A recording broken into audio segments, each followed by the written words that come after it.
Hi everyone, I hope you're fine.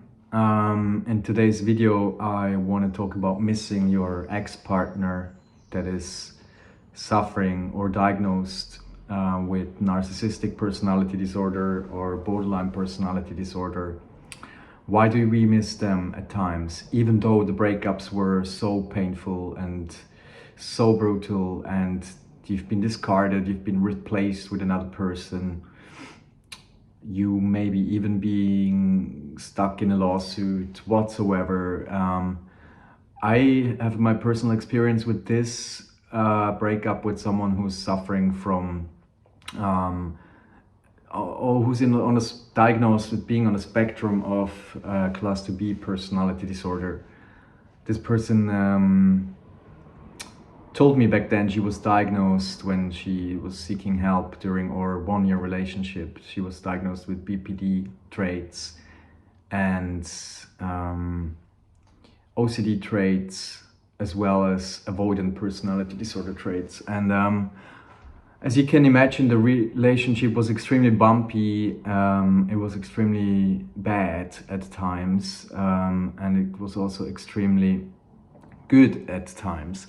And I think that's the first chapter of this video, the good times.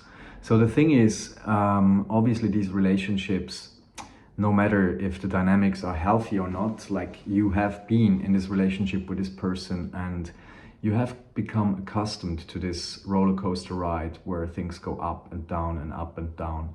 So it doesn't matter if you healing after a breakup, if the dynamics were healthy or not. Fact is that you've been part of it and you've been in it. So your brain got conditioned, or maybe already was conditioned, but about this I'm gonna talk about in another video, by this constant up and down. So in my case there's like a ambulance car. In my case, we would have these arguments, or usually I would ask basically for more reassurance or for more honesty. In the beginning I was upset when I was lied to, but then at some point we both realized that there must be like some problem that she has, and I tried to be open for like a time frame of improvement, and I allowed bad things to happen, so to say. But then still within this process I had my own needs, and I would oftentimes just ask like kindly to be more honest with me, which actually triggered the most destructive reactions in my ex-partner. She would self-harm, she would lash out, she would break up like a lot of times and block me on all social media channels, so I had no possibility to contact her. But then what happened is like, I could contact her via email still in this so many breakups, and I was feeling so much pain. And as you get caught up in these dynamics, you just start to feel so much pain during these breakups that all you want is this pain to go away. And what could make this pain go away is basically this person coming back to you.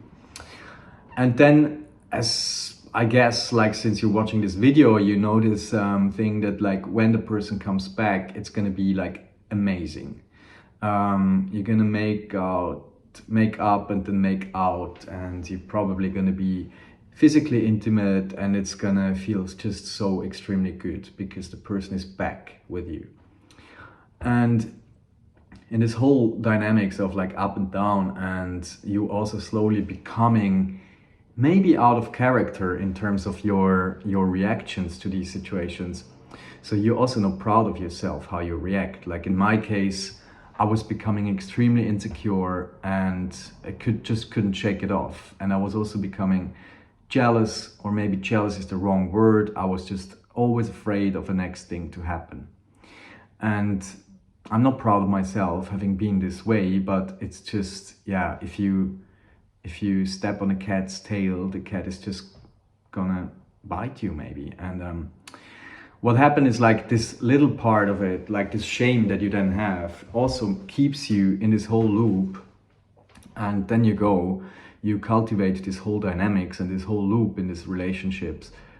And that's then just basically how you function. And you start to function based on these values of up and down, and you have to apologize in order to get her or him back into your life. And you have to actually bend over backwards, which actually leads to you creating more toxic shame within yourself. So then, final discard, there's the day where you just been broken up with and you somehow sense that the person isn't gonna come back anytime soon. So then what happens is that, like, in your whole nervous system, this whole thing kicks in, that you want to do anything possible to get this person back. And in my case, it was my body, I guess, just led me to some state of shame again, of like, how could I have done better? Could I have changed this or that? Couldn't I have just been a little bit more easygoing? And I mean, my breakup was a year ago, but then we tried twice to get back together. Once 3 months after the breakup, and the last time, now it's July, so the last time was in February. But both of these times ended in like even more pain. And the last time I was just immediately cheated on and replaced. I mean, she didn't call it cheating because she wasn't sure if she really wants to get back together. But according to like all the behavior she showed me when we were close, and that's also kind of like promises. And yeah, it was like cheating. And I'm still hurting, and I'm still having these phases where I miss her, because the good things, they were just really, really good. But what happens now after a couple of months of extreme intense working on myself is that I realize that whenever I wish that she's back or that she would come back, and whenever I miss her, it's when I'm in a really weird physical or mental or emotional state. So this is usually combined with some, like, I would travel to a place where we used to travel together, and then I'm becoming nostalgic, and all these things are like perfectly normal. And don't beat yourself up for missing this person, because yeah, it's just not a normal breakup, you know. But then what I learned is, whenever this happens, I have to remind myself of the general dynamics within this relationship. So why would I miss someone who hurt me so much? That's always the question I ask myself. And then it depends a little bit on how deep I am caught up in this toxic shame, or in these thoughts of, I could have done better, maybe she's gonna get better. Whenever I'm caught up in this, it's maybe difficult to snap out of it, but what helps me is to just surround myself either with just like myself and stay in my space and do something nice for myself, even though I really don't feel like it. Or I just meet people that show me what just genuine, honest love and care is, which can be friends, which can be family. And this is a little trick for me to snap out of it. And usually after I did so, I can think back of this relationship, and I can think back of these beautiful moments that we had. But then I can ask myself, how do I feel about this? I mean, one of my favorite bands, they had this song line, you can't change a feeling, but you can change a feeling about the feeling in a second or two. And I think this is what it all ends up with, and what helps you eventually to snap out of these phases of when you miss your ex with BPD, NPD, or whatever it is, or just an ex that you had a relationship that was based on narcissistic dynamics, where nothing was unconditional. Because it's not conditional if you have to behave in a certain way for the person to love you, unless your behavior is like really bad and it's unacceptable or violent or abusive. But if someone really loves you, they also love you with your flaws. Because I read once in an article, or no, in a book actually, that true love is when you are with someone sharing your life, and this person makes you willing to look at your own problems and your own flaws and to properly change or improve. That's like real love. And it's not real love when you're with someone who just gives you care and emotional intimacy and connection when you behave in a way that they expect you to.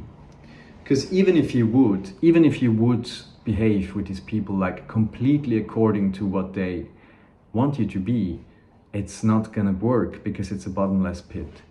So you miss this person at times, and don't beat yourself up, and find friends that understand, or go to the internet, like read about these relationships. On Quora you find like lots and lots of people going through the same thing, and surround yourself with people that understand the dynamics of these types of relationships, and understand that you're missing the high. You want this feeling back, you want this high back, but then also remind yourself, is this actually what you really want to base your life and in terms of relationships on?